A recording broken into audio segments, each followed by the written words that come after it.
Yeah, what I would do is I would pop out the video window and then max size it.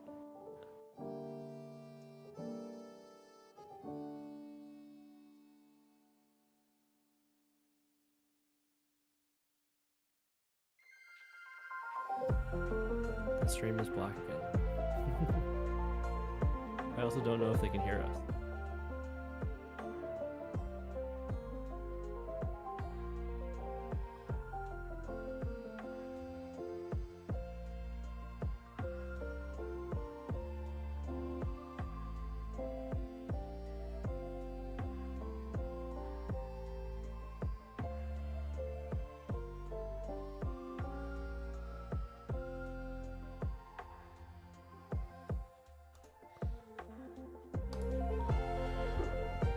All right. Hello. Let me know if you guys can hear me at home. And hi and welcome, ladies and gentlemen. We are here. It's late, and hence the name is Late Night. We're here to bring you guys top cut of this edition of Late Night, brought to you guys by the Shuffle Squad. Let me know if you guys can hear me at home. First and foremost, if you're still with us in the chat right now. But I am Kyle Koopa Rios, making my debut here. On the Late Night in general and on the Shuffle Squad's channel. So shout outs to those guys, and sitting down to commentate with me once also burning the midnight oil is Mr. Victor Aung. Vic, how you doing tonight? I'm doing good. It is late, but what better reason to stay up than some good old games of Pokemon, am I right? Yeah, no, absolutely. I'm very much looking forward to what we got going on here tonight. We are currently just about to get in the top cut here for the night. We're going to be seeing James Sims going up against Thiago Hamido, if I'm pronouncing that correctly. It's hard when it's all mushed together like that, but James looks like it's going to be piloting Gardevoir EX, and I did not know what Thiago's got going on here. It looks like it's going to be Miraidon, so definitely in for a barn burner here. I'm excited to see Miraidon. I've been streaming late night this week and last week, but I don't think we've gotten a chance to stream Miraidon yet, so I'm glad that we're going to be able to. Yeah, no, absolutely. This deck has definitely seen an uptick in popularity since Worlds, and I gotta get it. You know, the deck goes fast, and I think in as sort of, again, the newcomer to the game, kind of coming off of the summer tournaments, it feels like there was a very high tie rate, a lot of long games. So I feel like people are really gravitating towards Miraidon as it's sort of getting its footing here, and I feel like the deck's only going to get better, right, with what's coming out in 151. So it looks like Miraidon is finally just kind of caught around a bit. Totally agree. It'll be exciting to see if it shows up in big numbers for Peoria. I think it might, with that Zapdos and whatnot. Yeah, the Zapdos definitely feels like it's kind of that missing puzzle piece, that missing piece of consistency, that Miraidon needed. You're looking at the Yokohama championship list, played a copy of it along with Halucha and Mew EX, and 151's shaping up to be, it might not look like a lot of cards, but these cards that are going to be able to stick around are definitely going to prove to make a difference here. I do have an update, though. It looks like James got scooped into top 4. It looks like Thiago had to leave because Whoa. it's so late. So let's see if we can get someone else to join us on stream here. Yes, while we take a look at what else we have going on here. Looks like VC number 2, Lou, versus Dylan. I believe Lou or Liu. Oh, sorry, I gotta jump back in there. Sorry about that, Vic. I accidentally cut you off. To VC number 2. Yep, all right, jumping over there.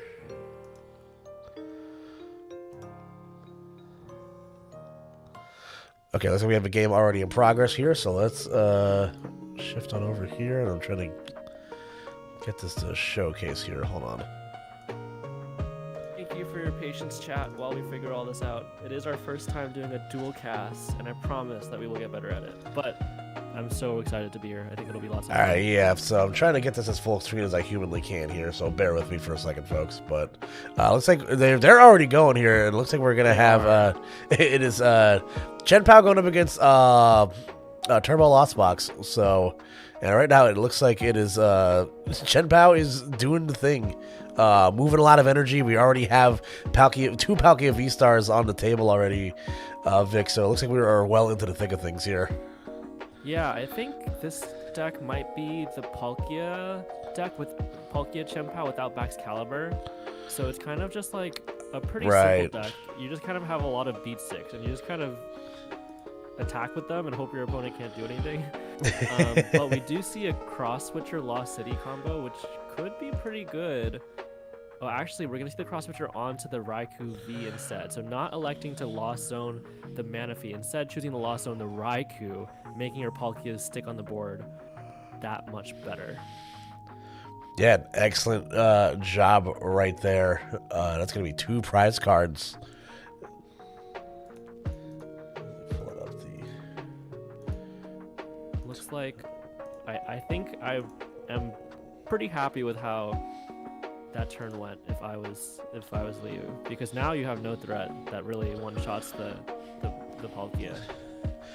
Yeah, looking at the board state here, I can't exactly tell how many we have in the Lost Zone right now, but you know, if the worst you have to worry about is you know, Cramorant possibly knocking out a an unevolved Bidoof or something like that, you're still sitting pretty here, you know, with the board set up. And you know, you already have boss in hand, so you could potentially use it to your advantage or lose a minion to get something else that you might need. But like I said, the board state's looking really, really strong right now for Liu.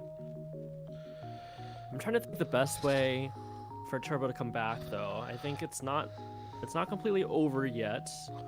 I think it would have to be some sort of, you have to get some sort of value out of this Greninja. I think try to get Moonlight Shuriken going before Manaphy comes down into play, and it looks like, but I mean, Liu is definitely in a very commanding position. It looks like they went first as well, so not much can be done. All right, the escape rope is going to force up something here. It looks like, yep, looks like the Chen Pao is going to be the choice here. If we just see a Cram attack, I think Turbo is going to be a little bit behind on the prize race. Just not quite enough damage there. Even though I think this matchup is honestly pretty even, usually, but the Cross Switcher Lost City on the Raikou V is pretty devastating.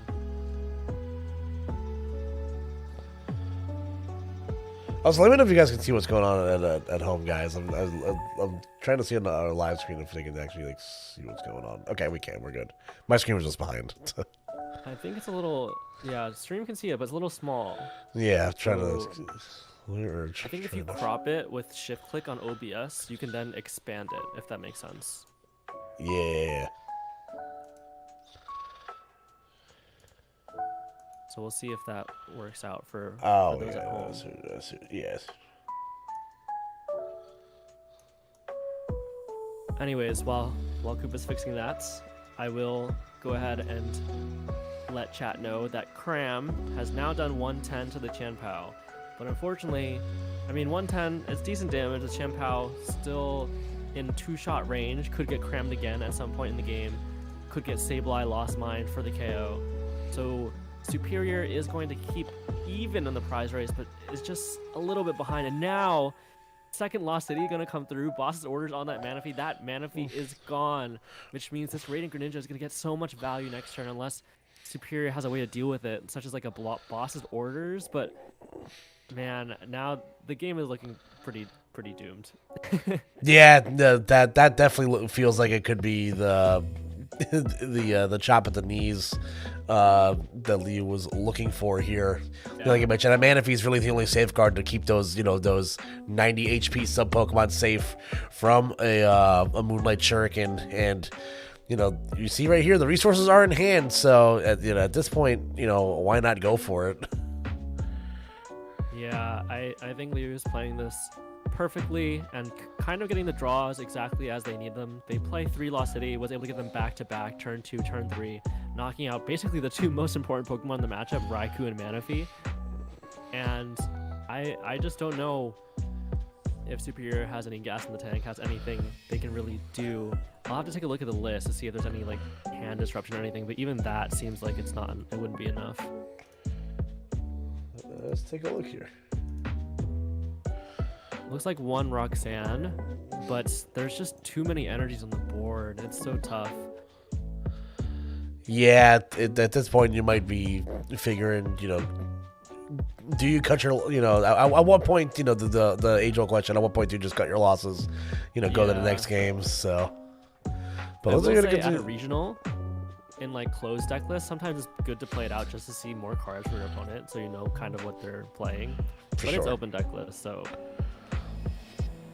All right, but the Roxanne, like we mentioned, does come down here, so that's going to draw Superior to 6, and a Nest Ball and a Palkia V to show for it here.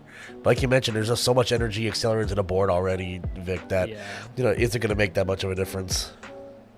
I guess I see one small route, and I think it's just disappeared on me. But the route that I saw was Roxanne, hope your opponent draws into absolutely nothing, and then next turn boss up the Bidoof. Well, actually, I don't think... Does Dylan even play boss? Let me look. No, there's no boss in the deck. Okay, I think it's just, I think it's just over. Yeah, so gonna get a pink KO there on the Bidoof, but at this point, if you're if you're Leo, you're just kind of you're just hitting to get KOs at this point. The math looks like it's very much in your favor. I guess the nice thing from Superior's side is that if they get another Sableye attack off, you can wipe the Greninja from the field, so your Manaphy not having it anymore is not really an issue at that point, but Liu is still so far ahead that you have to deal with Palkia somehow, and you just can't because your Raikou is gone in the lost zone already. Right, do you have any experience with either of these decks?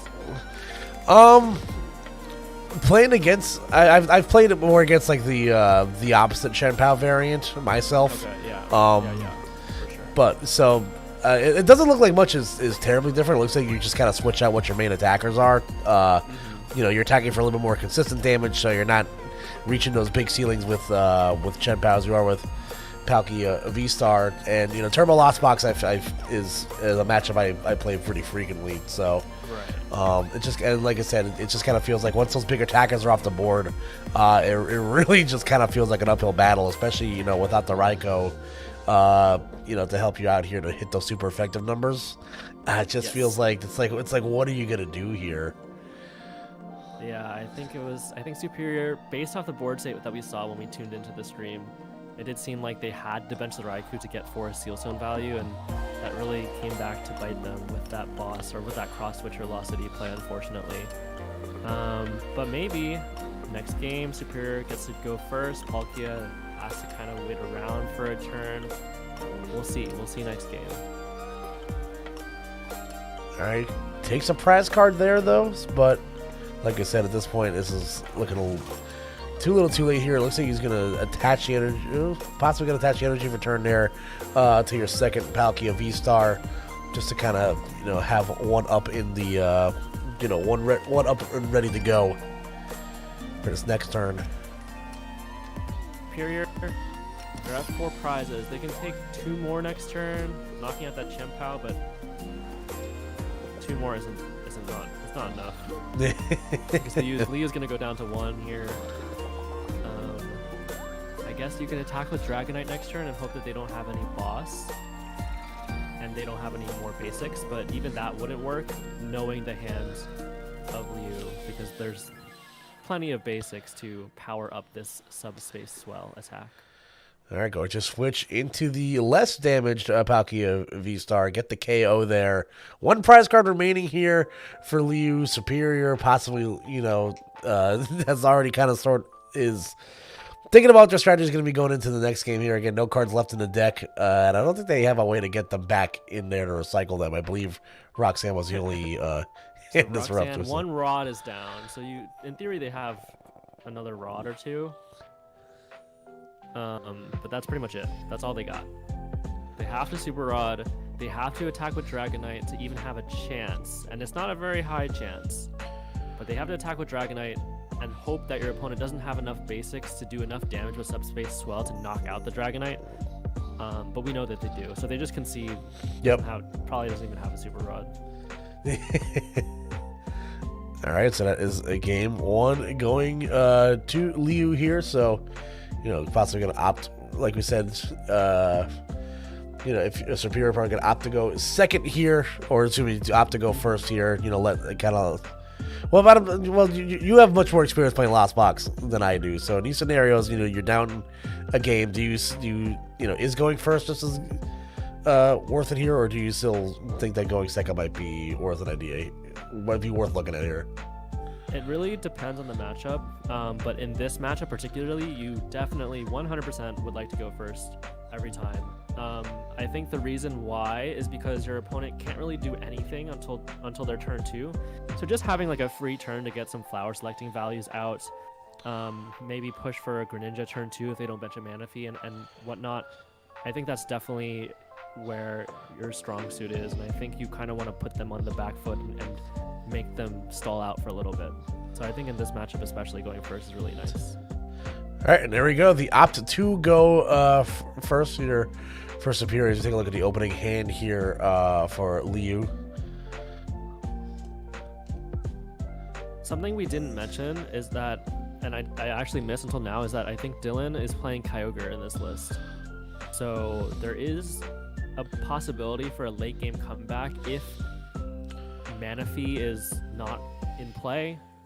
We do know that Liu plays the Manaphy, but if there's something weird that happens, like Lost City sticks around and Superior can take advantage of that, if Dylan is looks like his real name, and Superior his screen name.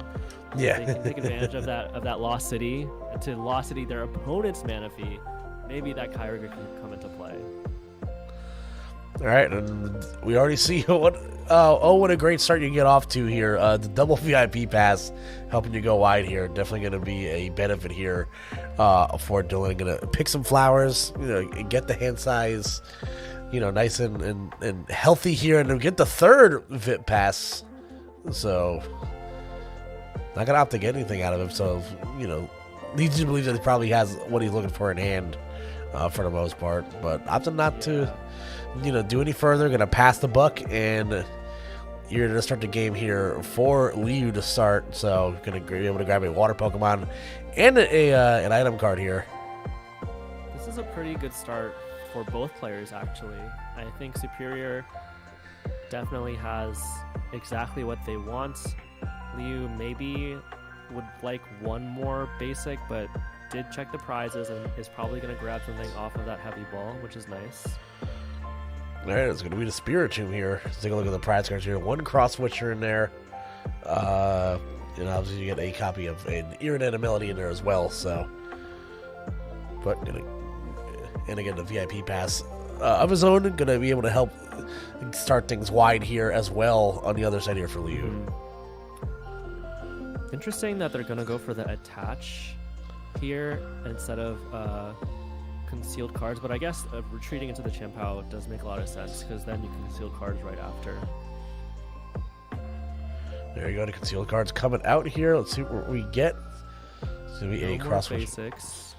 Nope, it's going to pass, and here we go.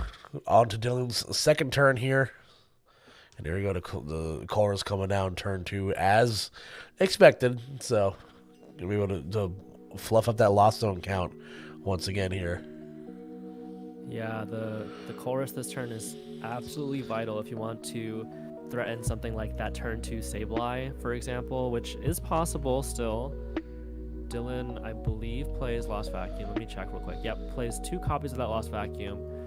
So it is possible to Sableye here. Another option is you can go for Dragonite this turn to knock out this Chien-Pao, and it looks like that's what Superior might be eyeing down. Yeah, absolutely. So let's see if the pieces are in hand. Going to attach the Forest Seal Stone.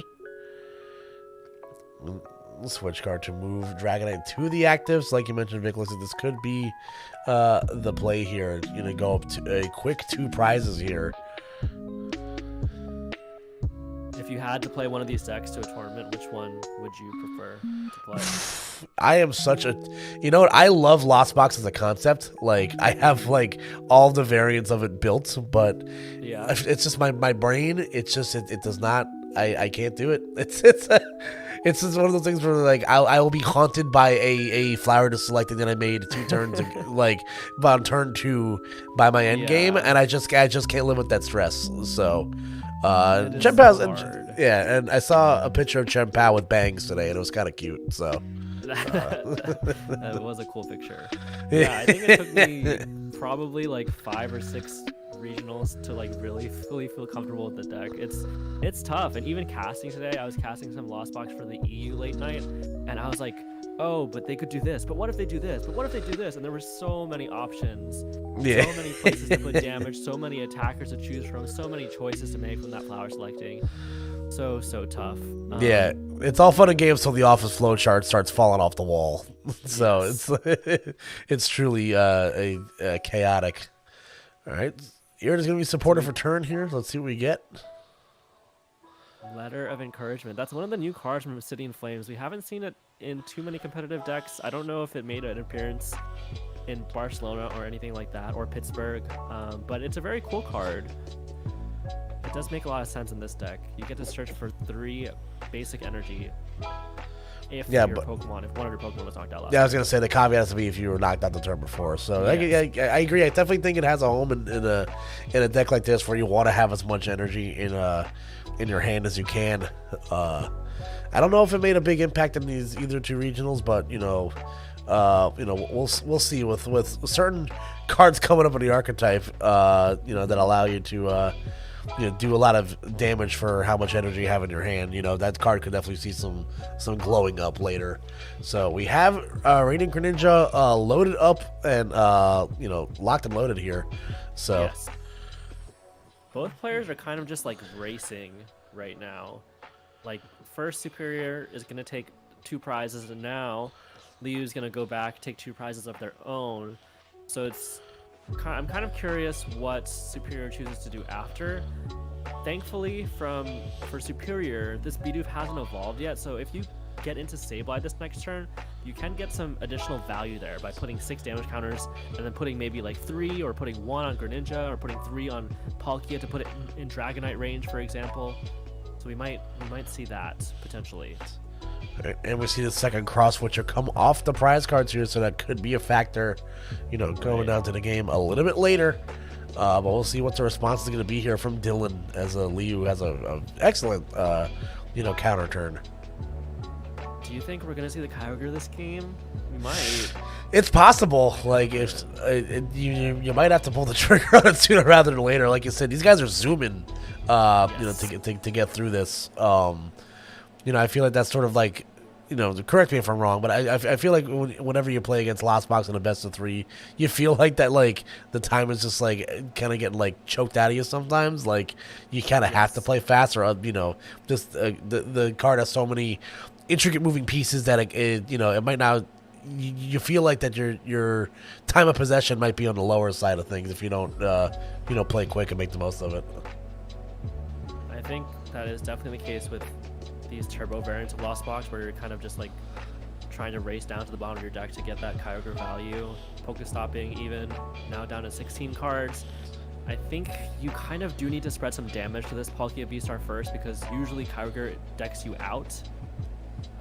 So I think that probably does have to happen if you are going to go for that Kyogre route, which may or may not be the case. But it's also pretty risky to go for the Kyogre route if you can't get it off this turn, because Liu could just search their deck for Manaphy. So we'll see. Maybe it happens, maybe it doesn't. Yeah, exactly. So we'll see what ends up happening here. So we get another flower selecting here from Dylan. Goes for the switch cards again. That's going to also heal off that damage as well. So, any sort of any sort of respite is good respite. A little bit of chip damage is healed off. I don't think I don't think it matters in this matchup. No, it does not. Probably not, But it is a nice benefit of Switch Cart, and it does come into play in Mirror especially. I think it's huge. And actually, the target of the Switch Cart switching to this Dragonite V is pretty interesting to me because I don't really know. I mean, it's gotta feel bad to 250 to this Bidoof, right? Right. Oh, the echoing horn coming into play here. So forcing that Chen Pao back onto the bench. I think I just saw a misplay here. I think we saw Superior choose to bench that Comfy, right? And now they have 4 on the bench. If they kept at 3 on the bench, I believe Palkia would be damage capped at 220, if I'm not mistaken. But because Superior chose to bench that 4th Pokemon, now Palkia can just revenge knock out this Dragonite, which is definitely a pretty huge swing. Right. Yeah, definitely it could come back to haunt you in if you're not careful here. So 3 prize cards to 4 in the favor of Dylan for now, but definitely threatening is Liu right now. So we're going to conceal cards, see a couple more cards. And yeah, 1 attachment from turn, and we could potentially be cooking here. Yeah, if Dylan just chose not to bench that Comfy, I don't think Liu plays any damage modifiers like a choice belt or anything like that.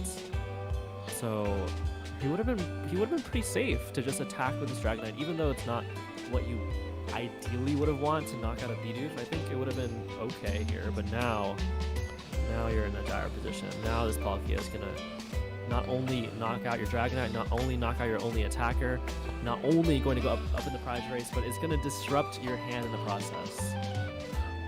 Yeah, excellent move right there for Liu. Going to ditch the Palkia V to get rid of the Pokestop as well. There you go. 40, perfect damage. We love to see perfect math. That's 2 prize cards in the favor of Liu right here. So, and the board say not looking great right now for Dylan. So 4 cards on hand. Dylan was like a little bit scarred from the Moonlight Shuriken and was like, okay, if he Moonlight Shurikens, I need a 3rd Comfy on the bench. Not really realizing that without Bax Caliber in this deck, you can't really Moonlight Shuriken back to back like right in the Bax Caliber deck. So I think he just made a little bit of a slip up, being a little bit scared of that Moonlight Shuriken, giving it too much respect that it didn't deserve. Right, yeah, the Star Portal is really the only way to get to, is the best way to get that off the ground the first time, but, you're going to be forced to manually attach, energies and, the subsequent times. So, like I said, definitely maybe a little bit shell-shocked there, kind of maybe not as seen this variant of Chen Pao and Palkia combined, in practice yet. But, like I said, the board state's looking a little rough right here for Dylan. No big attackers, not even an energy on the board to play with right now. So the one saving grace for James right now is that there is no Manaphy on the board. So it's looking pretty good for Liu's side, but there are only 10 cards in deck, and Dylan? Yes. Superior has 1 turn remaining to kind of work with this. Like we said, this Radiant Greninja cannot Moonlight Shuriken. There's no Bax Caliber. There's no Star Portal left. There's no Raihan. So Liu is forced to take only 1 prize and Iono to try and disrupt 1 more time, and Superior has 1 last chance to get Kyogre off. All right, yep, just going to go for the swing here and hope that you disrupted the hand enough to where you've avoided the Kyogre. 13 cards in deck, though, it's kind of a lot. It's kind of a lot. Yeah, the healthy stack. If you have a Chorus, you can thin out 5. There's 12 left. 2 Flower Selections would be 9. Concealed would be 11. So it's possible. It's possible, especially if you can Nest Ball out a Kyogre from the deck. You would thin out 1 card that way. Or you might just go for the YOLO Kyogre. You might not have all energies in deck, but you kind of just hope and pray that you hit all 5. I've seen crazier things happen, so. That's true. That's true. So Chorus going through, Recycler and Chorus hitting the Lost Zone. 5 cards left in the deck. I'm kind of hoping for it. I'm kind of hoping. Oh, there's Pokestop. That could be the key here. 2 Super Rods.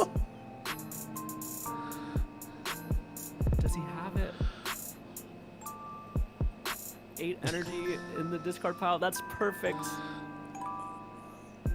This could be on the board here. The Pokestop. I wasn't sure that there was a Pokestop left in deck, but it might be it. Escape rope. You have to bring up Lumineon here, right? I think you bring up Lumineon because no, I guess it doesn't matter because either way you have to knock out a Chien-Pao. So you can right, yeah. Okay, so Yep, Super Rod back in. We just need to see a Recycler and a Mirage Gate. It was looking so good for Liu, but no Manaphy on the bench. And I forget his hand before, but did he have a way to bench a Manaphy last turn? Like instead of this Chien-Pao, the second Chien-Pao? I mean, he had an Irid in his hand, a couple. It feels like the entirety of the game is an Irid in his hands. And there we go, the Energy Recycler hitting the deck here. And like you mentioned, the Recycler. And there's the perfect amount of energy that Superior needed. 8 in the discard, that 3 on the Kyogre, 5 in the deck for the Aqua Storm. Wow. Beautiful. Textbook, I'd say. There we go, 250 damage a piece across the board here. Excellent stuff right there from Dylan. Like you mentioned, you know, it's definitely it's a risky play. You have to make sure you go about it the correct path. You know, most of the time you end up with no cards left in your deck, but just like that, that's going to even things up here for both sides. So excellent response game from Dylan. 1,000 attack damage done. Half of that being Kyogre. Yeah, Kyogre definitely leaning into his role as a closer right there. So really nice stuff. Again, like we mentioned, like you said, there's definitely a lot of instances right there where, you know, maybe you don't bench that second Chien-Pao, you use an Irida or a Nest Ball, I think, even, to get that Manaphy out. But, you know, maybe case of Leo kind of fall asleep with the wheel right there, you know, not necessarily. It's just like certainly he's not gonna be able to get it right. Like he's like you kind of start having to talk yourself into it. It's like, oh yeah, I forgot. Like this is a thing that can't happen, I guess. I think the turn he benched Lumineon and Chien-Pao, he needed to bench out to get the knockout on the Dragonite. So maybe he didn't have Manaphy that turn exactly, but I feel like there must have been an opportunity at some point where he could have gone for it. That being said, though, even though Superior won the last game, Liu does get to go first. So that is a very big advantage, especially with a hand that is as solid as this one. Yeah, you have a Battle VIP pass and a Nest Ball and an Irida for your next turn. So you definitely are set up to have a very explosive start here. Just like that, we're going to waste no time playing the Battle VIP pass. Dare I say that's a pretty good card, Vic. Pretty good. It is pretty good. Maybe some would say a little too good. Maybe can we get some like general admission pass or something like that? Like, you know, redeem it at the door pass. I don't know if you've seen Jake Gearhart's tangents on Twitter, but he is famous for hating Battle VIP passes. Oh yeah, it is one of the worst cards to ever be printed, which I'm not sure I fully am on board with, but I can definitely see where he's coming from. I mean, when you look at the numbers of you know the rates at which it's played in Top Cut and down, trickling down, a lot of tickets being sold for sure. But yes, nonetheless, though, we are off to the races here for the most part. Of a Chien-Pao in the active and the Shivery Chill has been activated. I don't know, something. Whenever Chien-Pao uses that ability, I get that weird cold ping in my teeth, like when you bite down on something too cold. It's just I feel like this card is designed to just make me feel physical pain. It's a very cool card, though. It is very cool, and you are both figuratively and literally, I guess. It's a good cat. If you're a cat person, you're winning with this deck. To buy. Someone was selling Chien-Pao earrings at NAIC, but I didn't get a chance to pick them up. I really really cool. It was with the swords. Yeah. I saw those. Those are so cute. Yes. Big fan. It's very artsy, where people, even non-Pokemon fans, can appreciate it. I feel. Yeah. I think it's super cool. We see Flower selecting from the side of Superior. No VIP pass yet, though. Could be a slower game. Yeah, 9 cards in hand, though, and hopefully one of those is an energy, so maybe you can at least... Yep, there we go. Conceal cards. Go to see another 2 cards here. Do we get... Is there a chorus? Do we see a chorus? I saw one hit the discard pile before, so... Okay, so maybe they played it already. Sorry. Yeah. I missed it. I think in that case, all we really need is another flower selecting into a cram, but seeing that save light come down is not a good sign. Yeah, it leads you to believe that hand is just not what you want it to be. Wow. Okay. We're going to pass the buck here. Let's see if Lee's able to capitalize off of a not ideal start there for, for Dylan. So it kind of makes you wonder what's, obviously we can only see from one perspective here, but it kind of makes you wonder, like, what he's sitting on over there. Like, sometimes, like, I know, like, the agonizing part of Lost Box is that sometimes you get those like, you're not just cutting off like a pinky or like a, or something. Like, you have to choose between an arm and a leg on your first flower selecting. So it's got to be pretty bad, and I think Liu might just punish it even further. Could potentially go for the Moonlight Shuriken this turn. Thinking about it, if they Melanie here, they won't be able to. So they might not. They might just Star Portal and switch instead. He's definitely weighing over his options here. Could also Ultra Ball away this water to just get a little bit more value out of your Star Portal. Don't know what you would discard though. Luminion is an option, but I'm not sure what supporter you would really grab with that. Maybe a Research. Yeah, it feels like you kind of have what you you don't play Research, so I'm not really sure what. Yeah, it could be the boss. Looks like they're gonna grab the boss. Okay, boss. And we're lost sitting, I guess, the Greninja. So we're going to see maybe Star Portal and just attack with Subspace Swell. Yeah, I guess taking away the option of Greninja completely here. So you don't have to worry about playing the Manaphy. Kind of frees you up to do some other things here. You say you don't have to worry about playing the Manaphy, but, maybe Kyogre comes back into play. Oh, true, that's right. I did forget about Kyogre. I think I would have liked to see the Moonlight Shuriken this turn and just knock out Comfrey Sableye. You still get to have that disruption aspect of getting rid of one of their key cards, right? You get rid of Radiant Greninja with this play, which is good. Don't get me wrong, but getting rid of the lone Comfrey has got to be pretty good. But I think Liu made a good play regardless, even though it wasn't the play I was gonna make. And we'll see. I think Superior is definitely on the back foot either way. Yeah, you see a 10-card hand, and it doesn't look like there's much going on in there. That's true. Yeah, just gonna retreat into Sableye. Oh no! Oh, no. Could be a lot of energy. Could be maybe not. It's that you draw into those turn 3 battle VIP passes, and it's just like, oh boy, what do we do here? Maybe one thing that you can hope for as Superior as Dylan is that you do have Kyogre in your back pocket always, so that could be a win con still, and you also can breathe a sigh of relief that this Radiant Greninja cannot basically use Moonlight Shuriken for the rest of the game because Star Portal had already been used, so that's at least something to hang your coat on, but it's looking tough. The hand has got to be pretty bad if all those cards are unplayable. Yeah, so it looks like you're opting, he's considering the cross switch there for a second, but, the escape room is basically going to fulfill the same effect. Yes. With only one other Comfy on the bench here. So, at this point, if you're Liu, you're just going for the, for the haymaker right now. You're trying to close things out. It is interesting that they chose to get the cross switcher. I guess they were just saving it for next turn, it seems.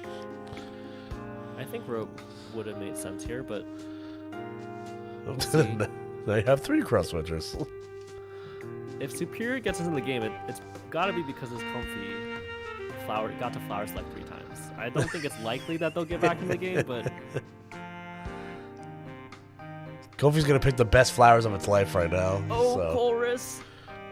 Definitely a good card to see right now. Over yet. we are potentially back here. Draw some more cards. Here is the route. Here is the route. You knock out a Palkia with a Raikou, and then you knock out Chien-Pao and Lumineon with Kyogre. Yeah. It's possible. It's definitely doable. But the first step is benching another basic. Okay, we see go. Kyogre bench. That's not the basic that we were hoping for, I don't think. Because this Kyogre could get Lost City, which would be really bad. Oh, is he just sacking the Kyogre? Ooh, wow. That means his hand is still really terrible. Okay, so now if you're Liu, I think you really want Lost City this turn, because if you Lost City as Kyogre, I think you basically just win. Yes. So do we see them go for the dig here? Gonna thin out. Yep. Gonna thin out some energy cards with the Shivery Chill. They get to Concealed, and they also get to Melanie now. Ooh. Okay.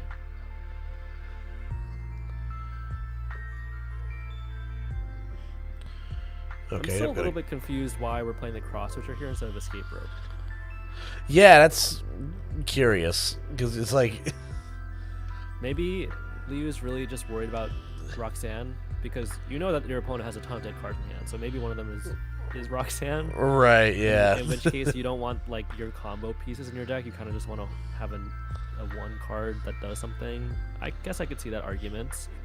But the Kyogre is still on the field, so it's still in danger of being Lost City'd.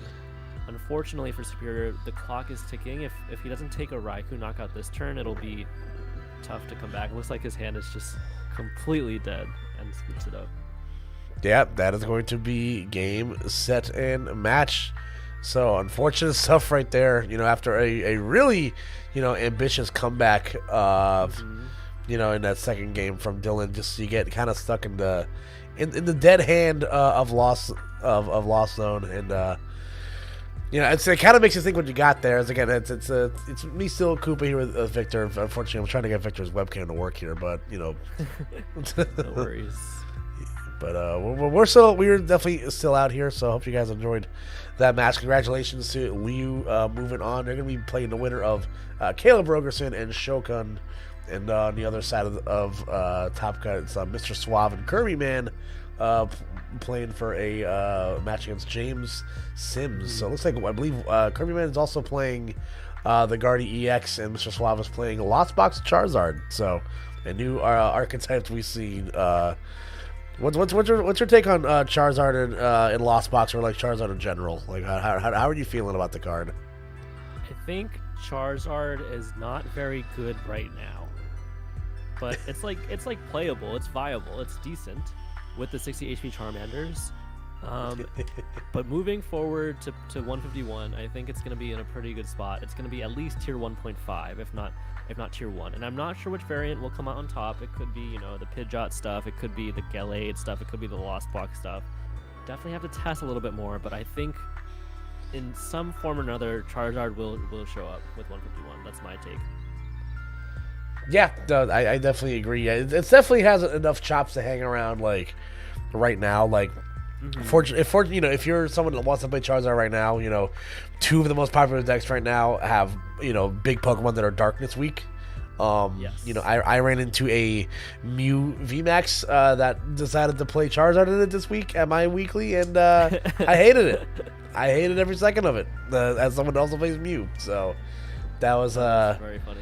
It was it was hilarious until I couldn't get out of Genesect out of the active, but them's the breaks. But yeah, I think the deck definitely it's fun. I think Charizard's a mascot character. He's a recognizable Pokemon. I think he deserves to be kind of to have a decent card in the field right now. And like you mentioned, as he grows, I'm sure he'll get even better. So yeah, I think we will see it we will see it show up in Peoria, which is the next regional in NA, the first 151 regional.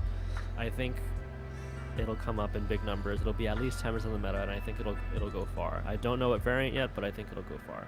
And like you were saying, it is a cool card. As someone who really likes the Delta species Pokemon from back in the day, with the different typing, the dark type cards are pretty neat. Pretty neat. Yeah, that's how I felt about like when they revealed the electric type Tyranitar. I'm just like, oh, sick! Like I thought that card was so sick as a kid, and Tyranitar EX just kind of leaves me. Just wanted just a little bit more. Like that's another one of those cards where I feel like, if it gets just a couple more sets, and I feel like, this thing's really gonna be knocking on the door and be pretty good. So, but let's take a look here as what we got going on in progress. So Caleb Rogerson rocking the single strike Lugia. It looks like they're playing Andrew Hendricks 60 from Pittsburgh. Okay. Yeah, because I see the single jet energy in here. So I'm a Lugia enjoyer, so I'll take that. The deck is a coin machine, but that's neither here nor there. Looks like it's another Shokan is rocking also the Turbo Lost Box. I think I saw a Rapid Strike Urshifu in here at some point too, if I was looking at that correctly. So that might have been one of the other guys that bubbled out. Urshifu was 10th, so very close, but not quite. Real shame. That's a deck that's definitely seen a renaissance. If we're talking, things that you don't always expect to see in your bingo card. But if anyone tuned into the Barcelona special event this weekend, won by Rapid Strike Urshifu over Gardevoir. So, I'm here for it. I think Urshifu is so cool, just like concept wise as a Pokemon. So, I'm here for the last rides of the single strike or rapid strike Pokemon. Yes. To be a memorable one. And I know it's a deck that you piloted to Pittsburgh, if I'm correct, into my research as well. So I unfortunately fell a little bit short. I went 5-3-1. There was a game, at least one game, but probably two, where I could have played better to win, and there was one where I definitely threw really hard. The deck itself is very good if you hit the right matchups. I did have more success in locals. I won 2 cups with the deck, so it's very fun. I might think about playing it for future regionals as well. We'll see. Depends on the meta. It's not very good against Lugia. It's not very good against Mew. So kind of depends on how those 2 decks are doing. Yeah, and we'll definitely see. We'll see what Peoria has to offer here. Yes. I kind of, as someone that also went to Pittsburgh, I played Mew into Pittsburgh, and I kind of felt like that Mew was kind of like, people were, despite the fact that it won Worlds, the people are still kind of like sleeping on it a bit. Like, I played a couple Lost Box decks that weren't playing Drapion, or like I ran into a couple of lists that, might usually play Spiritomb but didn't play Spiritomb. So, right. It feels like one of those things where people might just kind of be gearing up for what might be good this weekend, for what that might be good that weekend. So, I'm expecting, like we mentioned at the top of the show, things like Miraidon are going to continue to, I feel like, to be popular. Charizard's probably going to continue to grow in popularity. 70 HP Charmanders are so good. They're really good. It's amazing the difference that 10 HP makes, man. Yes, it is amazing, and it's honestly kind of crazy. But with Sableye in the format, 70 HP, worlds apart. You have no idea, because obviously, as someone who's still like relatively new to like a TCG space, like there are so many like decks I'll think of like concepts for and this and that, and I'm just like, I get to like the end of the flow chart. It's like, does it lose to Sableye? And the answer is always usually yes. Yep. So it's like, yep. It's like, I forgot about that guy. So there are a lot of decks that would exist if Sableye didn't exist. Shouts to United Wings. United Wings, Zorobox. Oh. I mean, the Slowbro in general in Zorobox would be good in like a lot of single prizer decks, but you just cannot force Sableye to go down to 1 prize ever, so it doesn't work. Alright, so it looks like Caleb came out on top over Shokan, so it looks like they're gonna go on to fight Liu in top 4. So we're gonna I really hope Mr. Suave wins with their Charizard Lost Box, because I want to see it, but it looks like they're behind the game, so I don't know if it'll happen. Tough stuff, man. It's amazing, like, how many, like, decks or, like, how many Pokemon you can kind of, like, you know, bump up a tier list or two just by throwing it into a Lost Box engine. Like, That's true. That's true. it's like, oh, like, Lucario V-Star? Yeah, put it in a Lost Box. Like, the Decidueye EX, put it in a Lost Box. Like, it's just like, it feels like very much like the chicken tenders and French fries of just like, oh, yeah, like, you know, it'll go good with this. Try it. It's like 9 times out of 10, it feels like it works. One of the coolest decks that I've piloted was Lost Box with Aerodactyl, and I actually won a late night with it, pre-rotation. And then one of my friends took it to top 4 at regional. It was a very cool deck. But yes, Aerodactyl, you can kind of throw anything into Lost Box as long as it makes some sort of sense. I feel like with like these, like the top meta decks, like you can kind of just throw like because I remember it was, you know, like peak Silver Tempest. Like I'm watching, you know, my streams at home, and I'm noticing just like, oh yeah, like what if we put Aerodactyl in Mew, or like what if we put Flying Pikachu in Mew, or just like people just started like throwing stuff to the wall to see what would stick, and like these decks are so consistent and like able to draw so well that like, you know, they're able to, you know, play these like wacky one-off cards and it's still able to get the job done. Yes, that was I do remember those days. That was very interesting. I'm sure it was at times. You know, someone else still pretty new to everything. You know, I'm glad I'm glad I was only around for the end of Lugia's you know, presidential campaign. Alrighties, looking for as we continuing on here. Let's see what's going on here. In progress. Liu and Caleb, they are paired, so once Caleb comes back, I think that round can start. James has to wait for the results of Mr. Suave and Kirby Man, but it looks like Kirby Man actually just won game 2, so Kirby Man will move on with that Gardevoir deck, winning against the Charizard Lost Box. So unfortunately not going to see it this week, but I have a feeling that once 151 comes around, we'll get an opportunity to see that deck on stream. Maybe next week. There's always next week. Maybe next week. There's always next week. Alrighty, so consider we're already here with Liu. I'm assuming we're most likely going to get this coming up next. Okay, it looks like Caleb has responded, so we can probably stick around here, watch one more match from Liu, see if this Palkia deck can take it all the way. Yeah, and what I, you know, as someone that's played a lot of Lugia, you know, since rotation, I don't have a whole lot of experience against this variant of or just against Shen Pao in general. Like, I kind of made me personally, I kind of made the switch after Shen Pao came out, but, you know, it's still, you know, it's still, you know, Lugia in a nutshell, where you have to get past the hard part of getting Archeops on the discard pile first, and then, you know, once that happens, it feels like you're kind of able to play your game when you're able to blow the doors off of most of what, you know, Shen Pao and Palkia have to offer. But then again, much easier said than done. Again, you know, it's not as easy to get you know, turn 2 summoning stars as it used to be. Agreed. No more Evo incense. Anyways, it does look like Liu is starting. If we want to catch that. All right, and we are going to switch on over to that.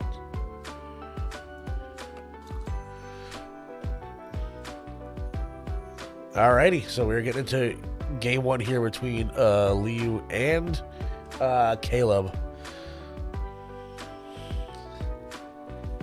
I honestly don't know myself how this matchup normally goes. I've played against Palkia as Turbo Lost Box, so I kind of know that matchup, but I haven't played as the Palkia, so I don't know the other matchups. It will be interesting. I suspect that whoever goes first is probably advantaged, is my guess.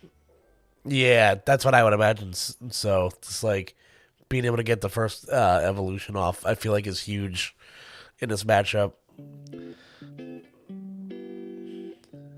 And like, I kind of like, as someone that's played this on like the Lugia side a little bit, like, I think it feels it's sort of goes the same way as you do against like Miraidon. Like, whoever gets the first 2 prize KO, Like once everyone starts getting set up, it becomes a real like sprint to the finish. Like this game could finish very, very quickly.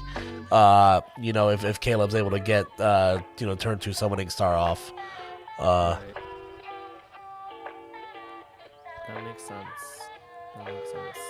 I'm glad that you are a Lugia enjoyer because I am a Lugia hater, so it's good to get some diversity in the I'm a Lugia enjoyer, but I'm more of like I enjoy Tyranitar a lot more. So any sort of deck I can play, like it's like I like the sides as much as I like the entree. You know what I mean? So I'll accept it. No, I think Lugia is actually a really good deck. It's just a deck that I personally don't like piloting. It's a lot, man. It's very strong. Yeah, no, it's definitely a very. As long as Archeops exists, like this deck is definitely going to have some form of viability. As we see, the Evo Incense, that's able to get at least one Archeops into the hand here. You see the Ultra Ball coming out here. Is it as easy as an Ultra Ball? No, it's well halfway. It is. Close. Oh, the Luminion early, I think, might be respecting the Spiritomb. So I think that is like a key factor that we forgot to mention. We did see it against the Lost Box matchup, but it basically doesn't matter in that matchup. Yes. Spiritomb could be very impactful. So we might see an early Luminion for like Burnett or something, or for research this turn. Yeah, you see, like you mentioned, immediately going for the Luminous Sign here. And no hand is and go ahead. Giving full respect to the Spiritomb, and I think this is something that's interesting because in a regional, I don't think you would ever do this play, but because of the deck list, yeah, you can just do it. You know that your opponent has access to that Spiritomb. You can Luminous Sign early, and like you were saying, no hand disruption from the side of Liu. Yeah, like I said, in a regional, you almost never go for this sort of play, but having the burden of knowledge on your side allows you to kind of play a little bit more frivolously, kind of make a move that you wouldn't necessarily make otherwise. So we do know that Burnett is in hand, and we saw Lugia V-Star get discarded, so I would have to imagine that the Lugia player has another Lugia V-Star in hand, or else he wouldn't get rid of it. I was gonna say, yeah, you kind of hope that there's another one in hand right now. In which case, I think they'll be in a pretty good position. Let's see how Liu responds. That Summoning Star going to be live soon with that Burnett. All right, gonna be able to get at least 2 Pokemon on the board here, and possibly a third if you choose to go for the Irida. You could also, do. Yeah, I guess you could get Irida for another battle, a VIP pass here too. Yep. That's getting the beauty of that card is so good. Shout out to Irida, like what a great consistency card. One of my favorite plays as Urshifu, Irida for VIP pass. Definitely feels good. Really makes the brain feel good, for sure. Yes. All right, and there's Spiritomb. I wonder if Liu still chooses to play it down, even though we saw Luminion already come through. I guess it probably doesn't hurt. I don't think you really need that 5th bench spot for anything else. Yeah, and it does take away like the late game option of another Luminia for Lugia. Most Lugia lists do play 2 fish, so so it does take away that like late game like searching for supporter boss option, kind of forces your opponent to route their victory through Spiritomb. So Jason in chat cheering us on. Good night. Shout out to my man Jason. Thanks for hanging out. My favorite, yeah. Shout out to my favorite local TO. Did you know I grew up in the New Jersey area? I did not know that. No way. Yeah, that's how I knew Jason. I actually met Jason probably when I was like 6 or 7. Like. Oh, so we might be from the same part of the pool here. That's crazy. We love to see it. Yeah. Shout out to New Jersey. remember, if you're not from New Jersey, you're not allowed to make fun of New Jersey. See, exactly. Yeah. Those are the rules. We don't make them. We simply just follow them. All right, so... So we do see the switch into the Spiritomb, kind of giving it up as just fodder to throw to the wolves, kind of set the Lugia player onto that odd prizing, kind of making sure that they can't go for that 2-2-2 game plan, which is pretty nice. Yeah, no, definitely. As we see, like we hinted at, there was probably a second Lugia V-Star in the hand right there. Otherwise, you wouldn't have sacked the first one. You only really need the one, to get the Archeops out, and everything else is kind of gravy at that point. So, the chops are here. Let us start moving some energy around. Again, the real crux in his deck is Archeops, being able to accelerate 2 special energy cards from your deck. What a card! Definitely, we said my Battlefield people before. What a card! It is so funny that Summoning Star, like, if you are not a Pokemon player, you have no clue what all the other cards are in the format. You read Summoning Star, you're like, oh, that's a pretty cool card. You can, like, get any type of colorless Pokemon on your bench. You can, like, have all these options, but no, it just says you can get 2 Archeops. Yeah. You might as well say that. If you look at the fine print, it says you can put 2 Archeops from your discard pile on your bench. So, yeah. I'm an Archeops enjoyer in the Pokemon, video games anyway, so I'm here for it. So, I liked Archeops before it was broken. It is a very cool Pokemon. I wish it evolved from like a real basic instead of like a trainer like fossil card, because then maybe Archeops would be viable with Rare Candy. Yeah. That'd be pretty neat, but as it stands, you have to like find those fossils, and then you have to find the Rare Candy. It's pretty tough. Yeah, no thanks. Concealed cards from that Radiant Greninja evolving into the Pocket V-Star. I'm curious to see if we're going to see the Star Portal now, or if we're just going to see the Cross Switcher. It looks like the Cross Switcher onto Lumineon will probably be the play. Yeah, especially considering that there is a V-Guard energy to have to worry. Well, there's 2 layers of defense here. With the V-Guard energy, to kind of force you to hit a higher energy threshold that you might want. But they're looking to go for an Archeops instead, maybe, because the Lugia player does only have 1 attacker charged up. So maybe if you go for Archeops this turn and then knock out the Lugia next turn with a huge Chien-Pao hit, maybe that's an interesting route that you can take. Yeah, not a bad move for sure. Knocking out the Archeops here basically means that Caleb is going to be forced to manually attach an energy from hand every turn. You also hit any sort of attacking threshold, since most of Lugia's attackers have a bare minimum of 3 energy to attack with. So, I think what this also means is that the more I think about this play, the more it makes sense. Because if you take the knockout with Palkia here onto Lumineon, potentially your Lugia opponent could get a Tyranitar Revenge KO on your Palkia. But by getting rid of this Archeops, they have really no way to knock out a Palkia. They have to boss around it. There's basically no other choice, because you just cannot do enough damage to take the knockout. All right, so it's going to be an Archeops hitting the discard pile there. So excellence. So we'll see if that works out in the long run here for Liu. But like we said, it's definitely going to make the energy accelerant a little bit more awkward here. And also, you get to, your looks like gift energy is also attached as well, so you're definitely trying to avoid, sticking Lugia with more cards than you want to give it. So you see Tyranitar hit the bench here, finally, and the Iono is going to come out to kind of, sweeten things up, even up the hand. I think that Iono was actually pretty massive, because it seemed like Liu was going to try and boss up the next Archeops as well, maybe, and just kind of starve Caleb out of energy completely. But now we're not going to have that opportunity, and 1 Archeops is going to be plenty if it gets to stick around for a couple turns. You can charge up a Tyranitar and you'll have plenty of attackers for the rest of the game, as long as you get like 1 more turn of that Primal Turbo. All right, let's see what we're going to hit the board with here. I'm assuming it's going to be some single strike energies onto Tyranitar. And there we go. Makes sense.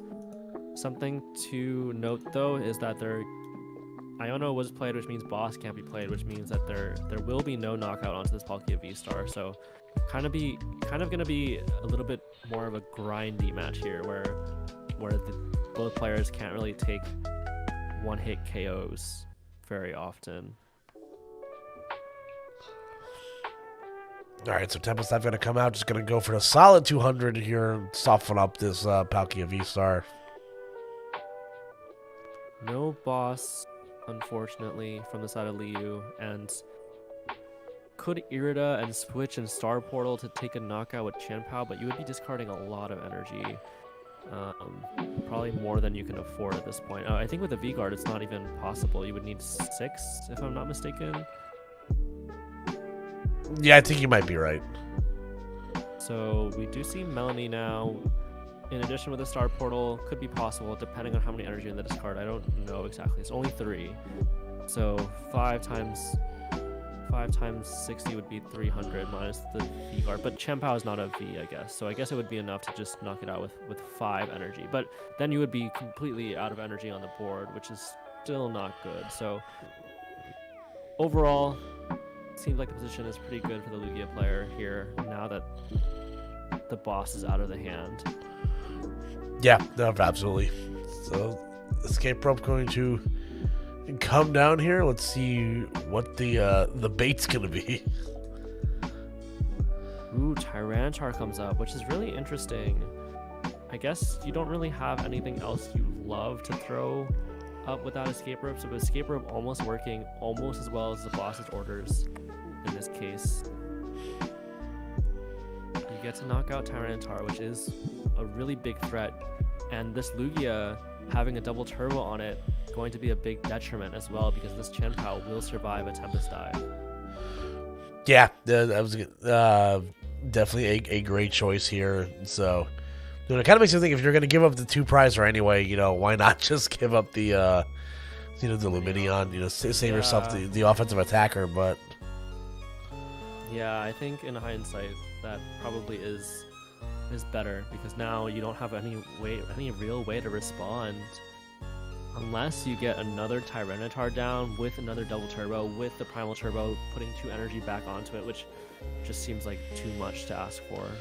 Yeah, like I said at the top, once we start getting those you know, whoever's really gets going with those double prize KOs first, you know, tends to win these games 9 times out of 10. So catching where we're going to hit the heads, it's going to be an evolution Pokemon. Probably not what Caleb was looking for, but Yeah. I'm no doctor, but I can definitely, you know, feel when somebody reels back in their chair, tilts their head a certain way when they get the wrong coin flip on Captain Aroma. We are in a weird spot where Liu can't take the knockout on Lugia with pretty much anything, because we've already seen the Star Portal come through. We've already seen that Hailblade discard a bunch of energy. But this escape rope is going to be really, really good. I don't think Caleb can really bench anything that's safe from this Palkia taking a knockout here. All right, here we go. Let's see what the response here is going to be.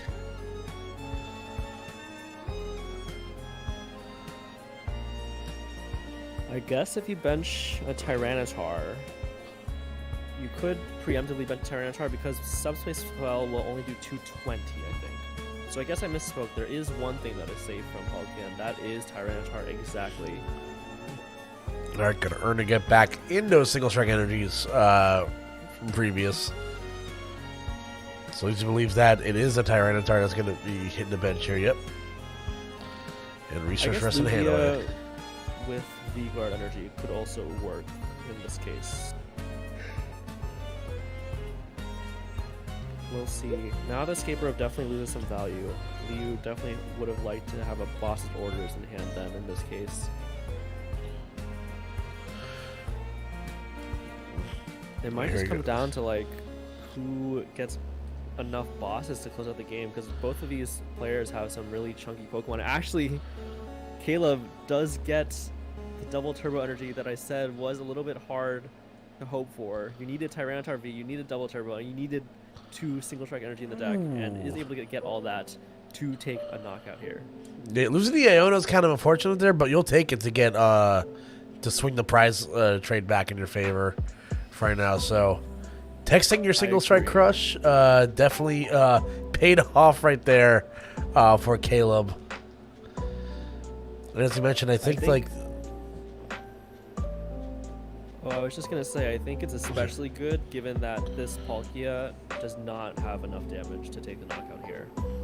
Yeah, I was actually just gonna say the same thing. It looks like Tyranitar is safe within the damage threshold here. So like I said,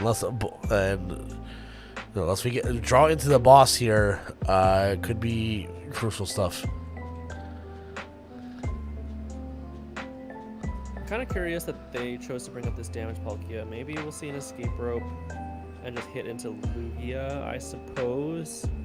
I think you kind of want to make... Oh, there's the two bosses after the Melanie. Just a little bit too late, unfortunately. About $1 for every time that happened. Because if you could boss this turn, boss up Lumineon or Archeops, and then boss up the other the next turn, you would just win the game, right? But yeah, now it's a little bit too late, and you just have to kind of hope that your opponent can't do the same back to you. Yeah, your path to victory is definitely a little more cloudier here right now. If you're Liu,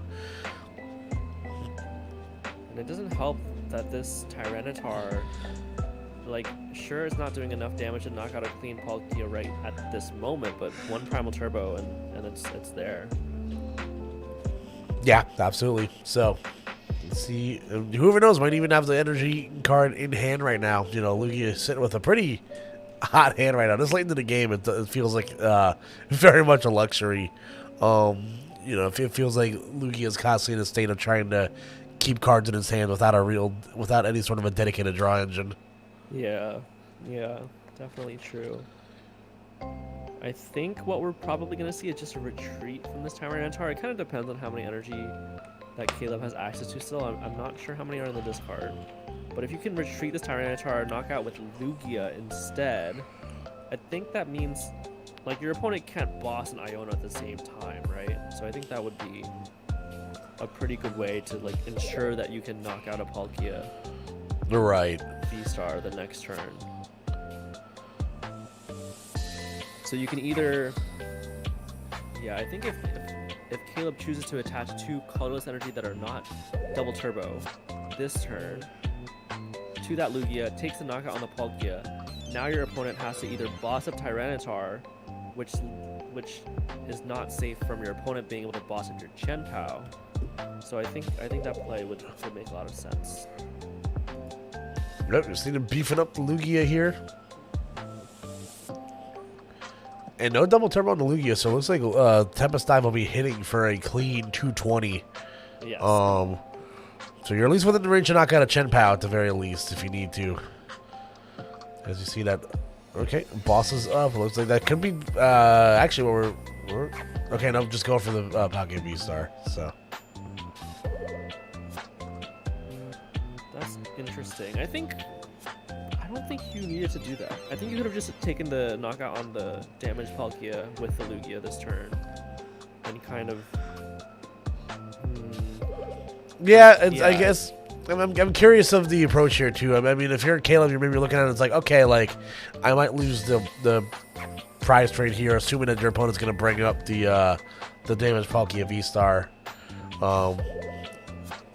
I don't know. It's definitely a curious choice here because either way, you're going to net yourself, two prize cards there. So he would have had checkmate actually, and now, now he's still in a really good position either way.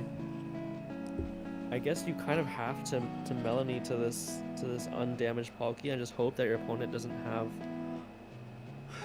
a boss, but you can't rope anymore now because you brought up the Chien-Pao instead of the Palkia V-Star. Right, here we go. There's that last energy to the hand here. You see Melanie coming through onto the Palkia. Oh, does find the switch, so the game is not quite over yet. Caleb would need a boss's orders to close out this game now. There you go. Subspace Swell will knock out here. Spiritomb here would actually be kind of decent. The hand is pretty big, so they probably have a boss, but it's not guaranteed. There you go. The Spiritomb, though, getting knocked out turn 1. Not going to be here when it counts. I think the fact that Caleb is thinking so long maybe means it doesn't have boss yet. 10 card hand, hand. no boss. 11 card deck. Oh, there it There it is. Just baiting us a little bit. There we go.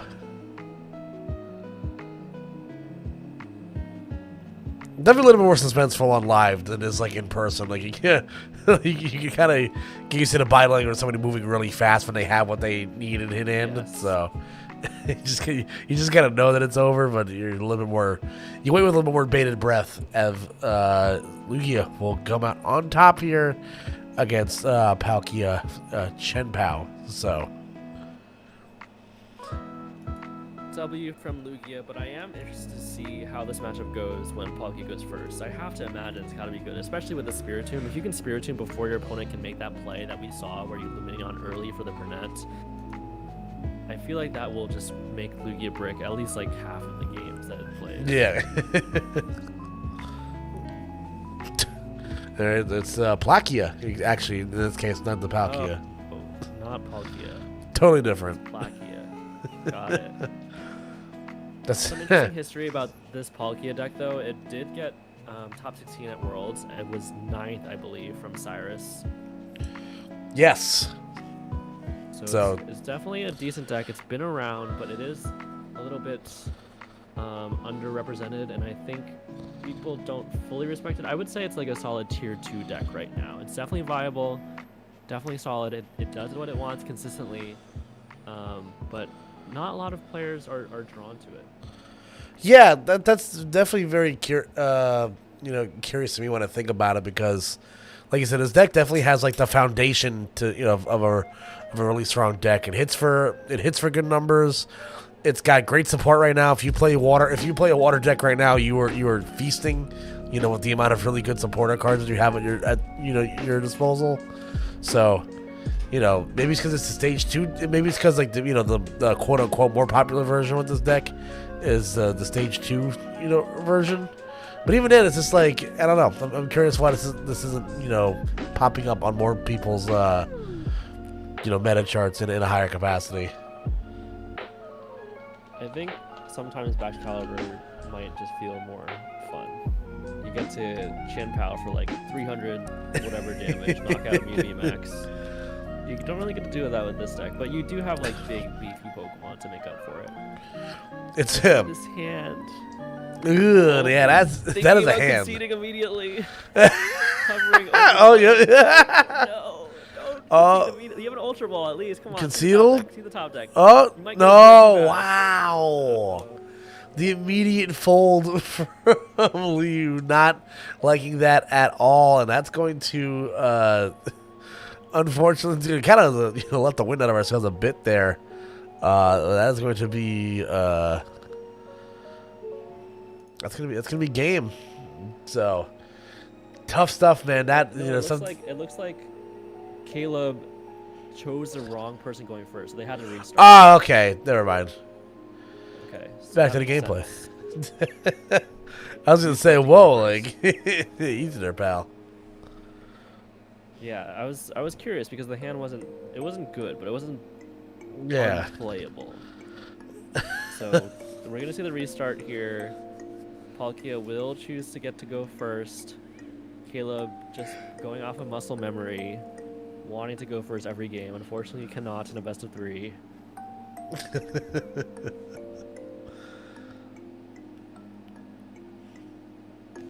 Hopefully our players get it right. Yes. Do we go first? Yes. Yes, finally. Okay, cool. I think Liu, it's a slight annoyance, but actually might get a better hand off of it. And I think this is better. It's a pretty good hand. Yeah. You'd really love a Greninja out, but I think you're okay that you're okay that you don't have one. It's a fine hand. Oh, you would love a Spiritomb out. That's what you would really like. Yeah. No Spiritomb out. So that's unfortunate. Alright, gonna shiver each other, get him. Yeah, that's true. Gonna get a bunch of that water energy in the hand right now. And, yep. Just gonna load up. Attach to Palkia for the turn and pass. Let us see what Caleb has on the other side here. The lone Lugia looking down the Chien-Pao. Caleb might choose Lumineon this turn and like Burnett early potentially instead of waiting for it next turn because the Spiritomb could come down still. So that's something to keep an eye on. Uh-oh. Ooh, hits tails on the Mesagoza, so that's kind of a little bit telling about what could possibly be in the hand right now. Maybe you don't have access to a search card, or, you know, it's one of those oops all energy hands from Lugia. Is there Aroma? Is there an Ultra Ball? Is there anything that Caleb can do? Hasn't passed the turn yet. Yeah, definitely still thinking hard about it. Thinking about something. Yeah, like I've like this. As someone that's played this deck a lot, you're just there sometimes. Sometimes you just draw like a fistful of special energy and a supporter card that you might not necessarily want to use this turn. But yeah, Iono definitely telling that hand's definitely left a lot to be desired. Ooh, but Spiritomb hits the board here. Spiritomb. That's tough. If Caleb doesn't get any Archeops in the discard pile here, this Spiritomb could actually come in huge.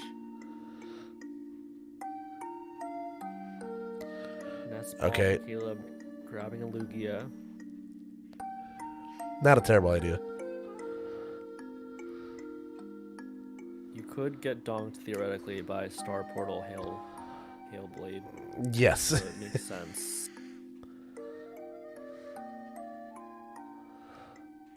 And Lugia's favorite attack. Read the wind. Read the wind. So one Archeops is in the discard, which means the Spiritomb will have a little bit less value, but, well, we'll see. We'll see how the Spiritomb starts to affect the game. I have to admit, though, it's got to come down, right? I think you have to. Like, you have to kind of play for that, you know. There's no downside, I don't think, to playing it. No.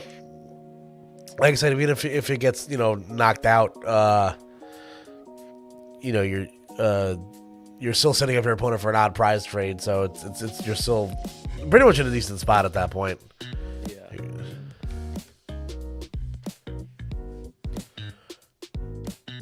All right, the barrel's gonna come down here, so more, you know, there's your draw engine, you know, reared its head here. Gonna go for the Mesagoza, and if this works the way that most Mesagozas go, your opponent will hit heads, and you will not. What did I say? Classic. It's that fine, you know, that fine print that you don't necessarily get to read there all the time. Your opponent will always hit heads while you will fail to hit everything. It's sneaky. Mesagoza just doesn't want to play nice sometimes. No, that card can be a cruel jerk sometimes. We see Irida come through for Palkia and Heavy Ball, I believe, for Greninja, if I'm not mistaken. I didn't see it in the deck, which would make sense. You kind of need those energies in the discard to get that Melanie and Star Portal value. Okay, well, I guess you might not get Melanie value for a little while. Yeah, a couple of them hanging out in the prize cards right there. So we're going to draw some more cards here. So plenty of draw on the board here for Liu. So we're coming out here. Ooh, the vacuum away, the Mesagoza, just rubbing salt in the wound. So no more Mesagoza. Thankfully, though, if you're a Caleb fan, no knockout either. So the prize trade is still completely even. Just has to find one more Archeops in the discard to be in a decent position. Yeah, it's tough. You know, you got that big hand, and you know, you got, Like you know, we've been talking about it tonight, but like sometimes it's as easy as just getting Ultra Ball double Archeops, and sometimes it's a game like this. You're turn 3 looking on the barrel of no evolution, and it's tough. I mean, the deck plays 2 Lumineon for a reason, right? You kind of need them. So when Yeah. you access them, sometimes you just can't get there. And I think based off how slow Caleb is playing, I think that might be kind of what we're looking at right now. He might be considering Star Portaling for just one. No, sorry, not Star Portal. Summoning Star for 1 Archeops. Definitely an option here. You know, it's definitely not ideal. You don't want to do it, but you know, sometimes you have. For an Archeops. Oop, does he have another one in here? Research? Maybe another Ultra Ball, maybe a research. Collapse. Okay. Collapsed. Definitely not an easy choice here for Liu. You're definitely getting rid of something you might not want to get rid of. That's an interesting one. I don't really know exactly what you would do here. You could get rid of the Spiritomb if your opponent Ultra Ball for the Archeops, because maybe that means they have research already. It's an interesting one, but also you don't want them to like be able to find boss very easily either. Okay, so they do have another Ultra Ball. All right. Spiritomb not going to be too much of a disruption yet, but they also only have 2 cards in hand, so yeah, that's definitely correct. Yeah, that's definitely a tough route as well. Like you get to where you want to go with you know, summoning Star and getting your energies accelerated, but at what cost? You know.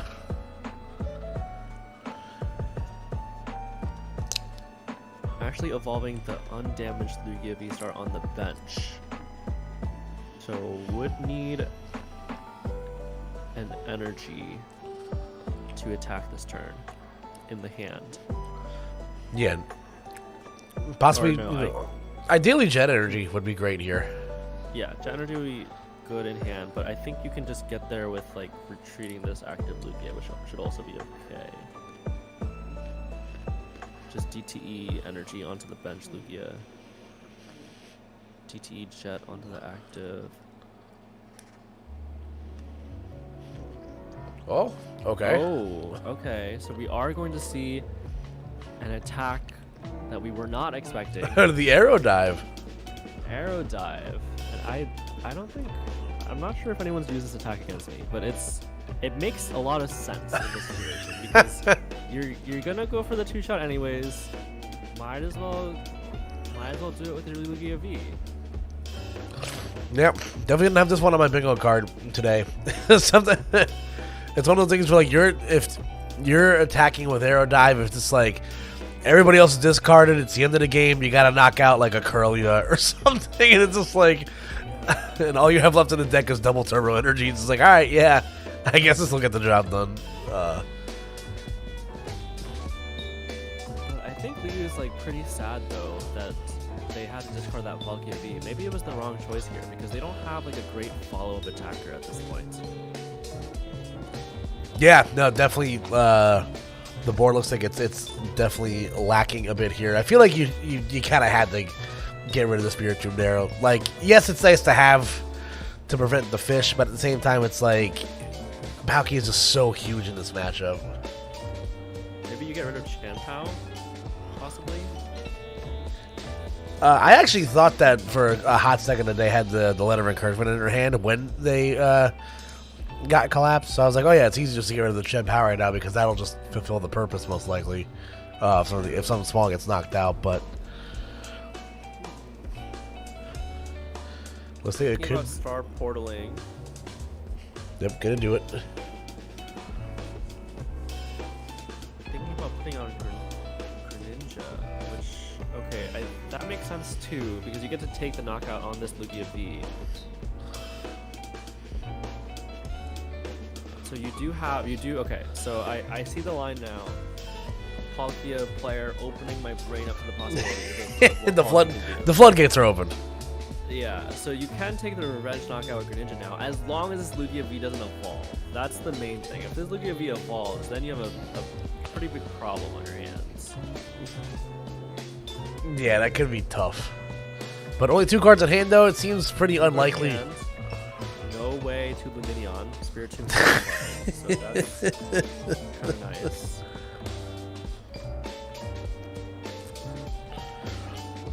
Alright, moving energy around here. That does buy Liu. Now that Liu has the Greninja as an attacker, that would buy Liu another turn to bench a Palkia and get back into those subspace swells, which is kind of nice.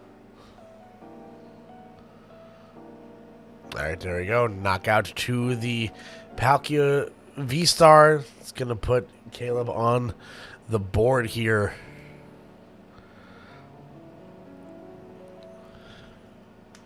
Looks like Radiant Greninja is going to be the next man up off the bench here. So let's see what Leo's response is going to be here.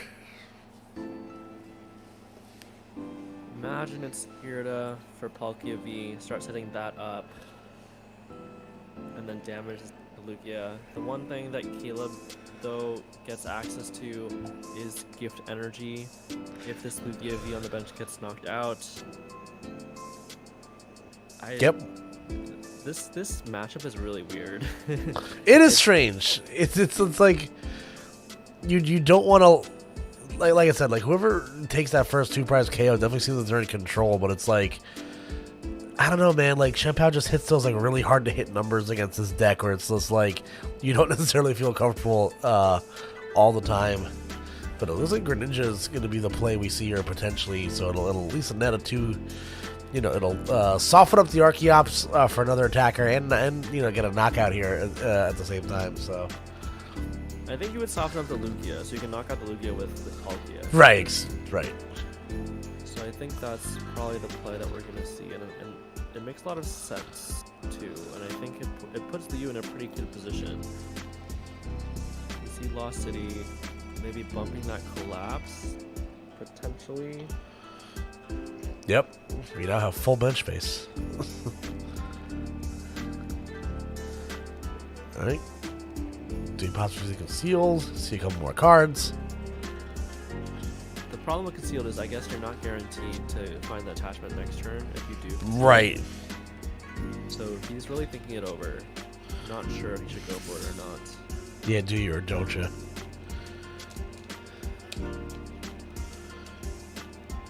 Like maybe just going for that Moonlight Shuriken, guaranteeing the attack next turn, which should guarantee the knockout on this active Lugia V-Star next turn as well. Gift Energy coming through now, getting to draw up to 7. And I don't know. I guess Liu is probably in a pretty good position here.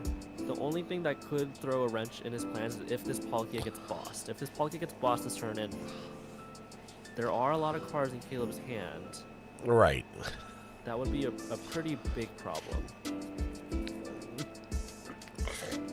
Alright, Tyranitar's going to hit the bench here. A couple single strike energies in the discard pile already, so you hope there's still a couple left in the deck here to play around with. So we will see at least a backup attacker coming through for Caleb. But I think the boss will really be key. Does he have the boss? I think that's what this game is kind of hinging on right now. And there it is. Boss up that Palkia V. And I don't know what Liu even does now. Yeah, it's a tough spot to be in right now. Lugia V starts hitting for max damage. You obviously have the threat of Tyranitar lurking in the back, so the end game could be in sight here. Obviously, going to throw up the single prizer in Spiritomb. Looks like Spiritomb might have fulfilled his purpose here. We'll see. There's still a lot of games to be played left.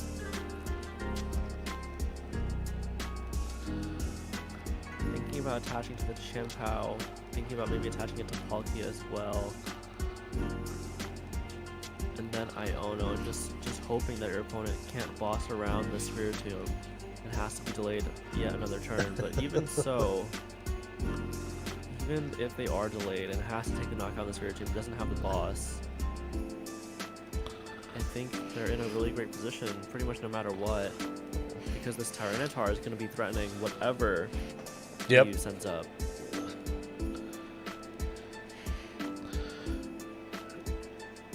All right, I don't think if there's any real route for victory. I guess I wonder how many energy are in the discard, maybe? Oh, but we see the boss orders off of the Iono. That's going to be game. Yep, and there we go. That's going to be checkmate there, so. Sometimes Spirit Tomb completely destroys Lugia, and sometimes they just have it. They don't need any fish. The pescatarian free diet here. Yeah. All right, so Caleb really thinking about if he should discard this Lost City or not. God, I don't know. Like, what do you guys think? Like, should I take it? Like, really contemplating whether Lost City is worth playing around or not. I guess in the meantime, we can talk about our matchup for finals. Let me go ahead and check. It looks like James did win. 4. Yep. I'll switch back to our comms view for us. That match is basically over. Congratulations to Caleb, moving on to win in punching a ticket to the final round here. It's going up against James Sims, the senior Fresno regional champion from this past season. So, tough task ahead of him, but definitely a matchup I think is not terrible for for Lugia in Gardevoir EX. It's definitely, there's a lot you have to watch out for, obviously. Obviously, things like Zacian and Baby Gardevoir can hit for big old damage, but, you do have, Tyranitar to help kind of clean up the plate against Gardevoir EX, and you have the Baby Veltal in the list that I saw that, I believe that Caleb was playing, which also is very can knock out Gardevoir EX in one hit. So, yes. A lot of darkness you have to play around here. So, gotta love it. Not the Yveltal that you're used to seeing in Lugia, but still gets the job done. Those are the two key cards in this matchup. I think Yveltal in Lugia and Temple of Sinnoh in Guardy, and both of those players are playing both of those key tech cards, which I think will make the matchup pretty interesting. We'll see how it ends up playing out. Temple of Sinnoh plus Iono can be pretty powerful in that late game. Yeah, I agree. Now, if I remember correctly, Temple of Sinnoh does open up like some cheekiness that Lugia can play around with when it comes to like the single strike energies. Like usually you can't attach single strike energy to non-single strike Pokemon, but because they get shut off to just regular colorless energy, Lugia is able to accelerate those onto itself. And attack for the full 220. So it's just one of those like weird like coincidental things. It's like, oh yeah, like this isn't actually that bad right now. Obviously, if it's in a matchup where you want to attack with like Tyranitar and Yveltal, it's detrimental. Those Pokemon take darkness energy to attack. So, definitely something you have to consider here. But hey, man, I'm here for it. I think it's a lot of fun. I'm again big Lugia enjoyer. Not gonna hide it one bit here. Oh, it looks like go. Disagree. The second Pokemon movie is cool. Can we agree with that? It's cool in the movies. Yeah. Oh, are they just? Lugia as a Pokemon. Is cool. Let me just make sure I'm looking at this correctly. Are they just scooping? They're just. Let me. Because it looks like let they me check the match chats. Pairings. Oh, it does look like Caleb did scoop. It is finalized. All right. It is getting a little bit late. So. Dare I say late night? 8 a.m. Caleb's time. Oh wow, yeah, I'm operating on East Coast time as well, so yeah, so I guess that's gonna settle it then. Looks like James Sims is gonna come out on top. Your late night level 136, I believe, we're on this weekend. This week. Yes, it is unfortunate that we don't get an exciting finals, but don't worry, chat. We will be back next week. We'll get you some exciting games soon enough. Yeah, absolutely. That was a lot of fun, Victor. Again, Jersey, a couple of Jersey guys, coming together by happenstance. But it was a lot of fun. This is my first endeavor into TCG commentary, so I'm glad that you were here to hold my hand while I swam into the deep end. So appreciate you. Thank you. It was definitely fun. Co-casting is always a blast and definitely a good experience. And next time we'll have 2 cameras on for you guys to enjoy it with. So I promise we'll figure this out. I haven't had to run a stream in a while, so we'll figure that out together next time. But Victor is real, I promise. This is not just a black screen. So yeah, so I guess that's it. Yeah, so I guess that's it for us tonight. We're just gonna sign out and play on out here. So thank you guys so much for staying up with us and watching us. Obviously the VODs will be up for your enjoyment for the rest of the week. Shout outs to the Shuffle Squad and everyone involved who makes late night possible. I am Kyle or Koopa. You can follow me on the X app or Twitter, whatever you choose to use. And this won't be the last time you see us around these parts, so stay tuned. So hope everyone has themselves a wonderful evening, and you guys take care.